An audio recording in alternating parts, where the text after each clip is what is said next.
នៅកម្ពុជាយើងនេះយើងឃើញមានការរំជើបរំជួលប្រមាណថ្ងៃនេះកន្លែងខ្លះក៏បានផ្អាកការលក់ប្រេងរួចទៅហើយកន្លែងតិចតួចទេប៉ុន្តែកន្លែងច្រើននៅតែលក់ទេគឺខ្ញុំសូមជម្រាបបញ្ហាទី1យើងអត់តន់មានស្ថានភាពដែលខ្វះប្រេងផ្គត់ផ្គង់ទេសន្និធិបំរុងរបស់កម្ពុជាយើងនៅតែ21ថ្ងៃដូចគ្នាមានន័យថាប្រសិនបើយើងអត់មាននាំប្រេងចូលមកតំណក់សោះតែមកឧបមាថាថ្ងៃនេះក្រុមហ៊ុនដែលនាំប្រេងចូលគ្មានលទ្ធភាពនាំប្រេងចូលមកពីពិភពលោកទាំងអស់ហ្មងគឺបិទចិត្តឈឹងប្រភពពីក្រៅប្រសិនបើមានស្ថានភាពនេះកើតឡើងកម្ពុជាយើងអាចឈរជើងបាន21ថ្ងៃមានន័យថាអញ្ចឹងប៉ុន្តែប្រទេសកម្ពុជាយើងបច្ចុប្បន្ននេះនៅតែបន្តនាំប្រេងចូលរាល់ថ្ងៃទេអត់មានតន់មានការបិទប្រភពណាមួយដែលមិនមានលទ្ធភាពនាំប្រេងចូលនោះទេសូមបញ្ជាក់ចំណុចហ្នឹងឲ្យច្បាស់មានន័យថានៅតែបន្តនាំប្រេងចូលរាល់ថ្ងៃហើយនៅតែឈរជើងនៅលើស្ថានភាពនៃការរក្សាបានប្រេង21ថ្ងៃប្រសិនបើគ្មានមកតំណក់ចូលប៉ុន្តែអត់មានទេនាំចូលរាល់ថ្ងៃបំពេញវិញដដែលទេប៉ុន្តែបញ្ហានៅត្រង់ថាប្រេងវាឡើងថ្លៃវាជាការពិតដែរប្រេងចាប់ដើមហក់ឡើងថ្លៃហើយដូច្នេះប្រេងដែលនាំចូលថ្មីគឺជាប្រេងដែលមានតម្លៃថ្លៃជាងមុនចំណុចនេះសូមបញ្ជាក់ទៀតថាបរិមាណប្រេងផ្គត់ផ្គង់គឺមានសូមកុំជ្រួលច្បល់ប៉ុន្តែប្រកាសហើយយើងមិនអាចទប់ទេពិភពលោកគឺឡើងទាំងអស់គ្នាបើអញ្ចឹងប្រេងមកថ្មីនឹងមានការឡើងថ្លៃហើយការឡើងថ្លៃនេះមិនមែនជាការកំណត់នៅលើប្រវេមាត់របស់អ្នកតាមការ៉ាស់ទេក្រសួងពាណិជ្ជកម្មក្នុងការពិភាក្សាគ្នាជាមួយក្រសួងហិរញ្ញវត្ថុដែលជាក្រសួងជំនាញទាំងពីរសមត្ថកិច្ចមានសមត្ថកិច្ចលើបញ្ហាថ្លៃនេះនឹងកំណត់តម្លៃក្នុងពេលមួយថ្ងៃពីរថ្ងៃទៀតនេះនឹងដាក់ចេញតាមអត្រាថ្លៃប្រេងថ្មីដែលនាំចូលមកដូច្នេះខ្ញុំសូមអំពាវនាវជាមួយនឹងការដែលថាប្រេងយើងនៅមានសូមកុំជួលច្បល់ទៅដណ្ដើមទិញយកមកទុកក្នុងផ្ទះតាមរយៈការដាក់ធុងជ័រនេះពីព្រោះខ្លាចជាការចំណេញចូលដើមចង់ចំណេញតិចតួចប៉ុន្តែប្រយ័ត្នឆេះផ្ទះអស់ឆេះផ្ទះមួយនឹងបហន្តរាយជាងការដែលប្រេង1លីត្រឡើងខុសគ្នាប្រមាណ100រៀលប្រយ័ត្នមែនទែនសូមបងប្អូនប្រយ័ត្នសំណូមពររបស់ខ្ញុំសូមអំពាវនាវកុំឲ្យខំយកកានទៅទិញឲ្យមានចលាចលដល់ប្រទេសនៅពេលដែលប្រេងយើងនៅមានបរិមាណគ្រប់គ្រាន់កុំឲ្យផ្គត់ផ្គង់ទី2ក្រសួងរាយនឹងធម្មពលកំពុងសហការជាមួយក្រសួងពាណិជ្ជកម្មតាមការណែនាំរបស់សម្ដេចមហាបវរធិបតីហ៊ុនម៉ាណែតរបស់រដ្ឋាភិបាលកំពុងតែចុះទៅមើលស្ថានីយ៍ផ្គត់ផ្គង់ប្រេងទាំងអស់ដើម្បីធានាថាគ្មានស្ថានីយ៍ណាមួយលក់ប្រេងក្រៅពីការកំណត់របស់រដ្ឋដែលចេញមកពីការចរចារវាងរដ្ឋជាមួយនឹងក្រុមហ៊ុនបរទេសដែលយកប្រេងចូលមកមានតម្លៃមួយដែលឆ្លុះបញ្ចាំងថ្លៃសមស្របដល់ឯទីផ្សារអន្តរជាតិដល់ស្ថានភាពបច្ចុប្បន្ននិងចំពោះមុខដូច្នេះអ្នកណាដែលធ្វើខុសច្បាប់ស្អីនឹងកើតឡើងអានេះខ្ញុំសូមបញ្ជូនសារទៅបងប្អូនអ្នកប្រកបអាជីវកម្មធ្វើការ៉ាសាំងពេលដែលបងប្អូនទៅធ្វើការ៉ាសាំងបងប្អូនបានសុំការអនុញ្ញាតបានសុំអាជ្ញាប័ណ្ណពីក្រសួងប្រសិនបើបងប្អូនមិនគោរពតាមលក្ខខណ្ឌរបស់អាជ្ញាប័ណ្ណនិងអនុវត្តតាមការដាក់កំណត់របស់រដ្ឋាភិបាលដែលជាអ្នកឲ្យអាជ្ញាប័ណ្ណក្រសួងរ៉ែនិងធម្មពលនឹងដកអាជ្ញាប័ណ្ណឈប់ឲ្យលក់ប្រេងមួយជីវិតតែប៉ុណ្្នឹងទេហើយនៅក្នុងអន្តរកាលពិន័យផងដែរមានការពិន័យក្រោមច្បាប់របស់ក្រសួងពាណិជ្ជកម្មហើយមានការដកសិទ្ធិការ៉ាសាំងចេញពីក្រសួងរាយធម្មពលដូច្នេះសូមអំពាវនាវឲ្យបងប្អូនដែលធ្វើស្ថានីយ៍ប្រេងឥន្ធនៈសូមខំរក្សាអាជ្ញាប័ណ្ណរបស់ខ្លួនពួកអាជ្ញាប័ណ្ណនេះវាជាតម្លៃមួយថ្ងៃក្រោយឈប់ធ្វើការ៉ាសាំងយកអាជ្ញាប័ណ្ណលក់ឲ្យគេ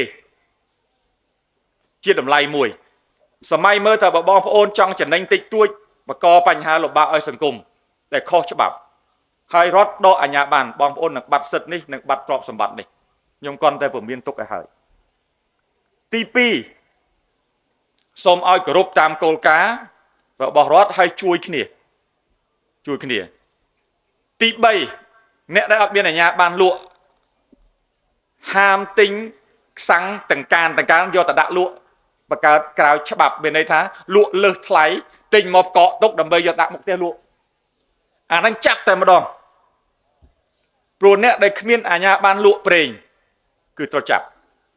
ពួកវាអត់មានគោរពតាមស្តង់ដារសុវត្ថិភាពស្តង់ដារអីយើងនឹងចាប់ហើយដូច្នេះមិនអាចយកធុងជ័រ20ទៅទិញយកមកស្តុកហើយទៅលក់ឲ្យលើសថ្លៃហ្នឹងតាមមុខផ្ទះហ្នឹងចាប់ហើយសូមកុំធ្វើដូច្នេះ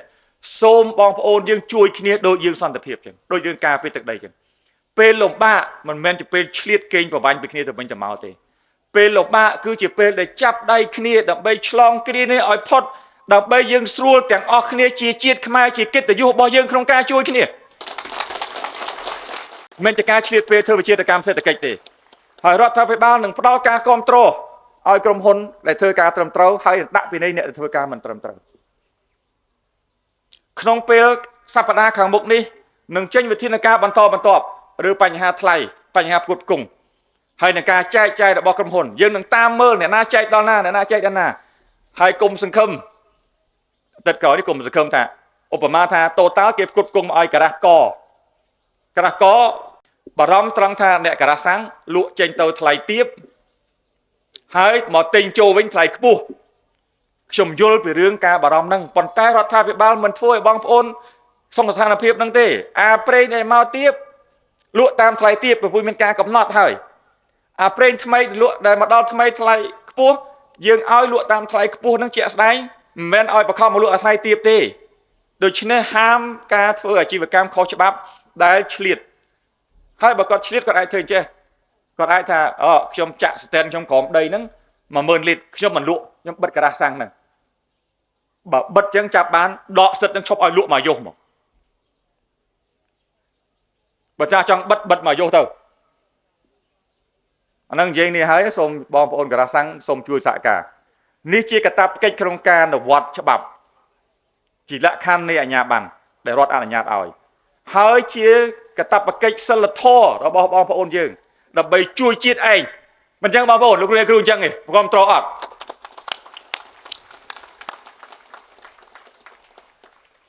ក្រៅពីការលើកបញ្ហានេះរាជរដ្ឋាភិបាលក្រោមការដឹកនាំរបស់សម្ដេចមហាបពិតហ៊ុនម៉ាណែតកំពុងតែបើកការចរចាជាមួយនឹងក្រុមហ៊ុនអ្នកវិនិយោគនាំប្រេងចូលមានក្រុមហ៊ុនអាមេរិកក្រុមហ៊ុនបារាំងក្រុមហ៊ុនម៉ាឡេស៊ីលក្ខណៈសិង្ហបុរីជាដើមដើម្បីធានាថាកម្ពុជានៅតែបន្តមានប្រេងឧស្ម័នចូលប្រទេសមិនឲ្យខ្វះពិតហើយទោះបីជាមានការខិតខំប្រឹងប្រែងដោយស្មោះនិងអស់ពីចិត្តពីថ្លើមបណ្ណាក៏ដោយហានិភ័យនៅមានស្ថានភាពដែលគេមិនឲ្យប្រេងចេញទាំងអស់អីចឹងទៅវាមានប៉ុន្តែមកទល់ពេលនេះតាមការទៅជែកគ្នារបស់រដ្ឋាភិបាលជាមួយក្រុមហ៊ុនបារាំងអាមេរិកដែលនាំចូលកម្ពុជាប្រេងចូលកម្ពុជាទាំងសិង្ហបុរីទាំងអីហ្នឹងមិនទាន់មានសញ្ញាណាមួយដែលថានឹងមានការបិទគប់មិនឲ្យប្រេងចូលកម្ពុជានោះទេប្រសិនបើមានស្ថានភាពនោះមកដល់រដ្ឋាភិបាលនឹងជូនដំណឹងទៅប្រជាជនយើងដើម្បីធ្វើការងារតាមនោះអញ្ចឹងចំពោះបច្ចុប្បន្ននេះសូមកុំឲ្យភ័យជ្រួលច្បល់សូមប៉ុណ្ណឹងដូច្នេះចំពោះបញ្ហាប្រេងនេះខ្ញុំសូមបញ្ជាក់ប៉ុណ្ណឹងហើយឥឡូវនេះរដ្ឋាភិបាលកំពុងតែធ្វើការបន្ថែមទៀតដើម្បីធានាថាយន្តហោះមានប្រេងចាក់លក្ខណៈយើងមានបញ្ហាលំបាកបន្តិចខ្ញុំនិយាយត្រង់ទៅចុះរឿងបញ្ហាឧស្ម័ន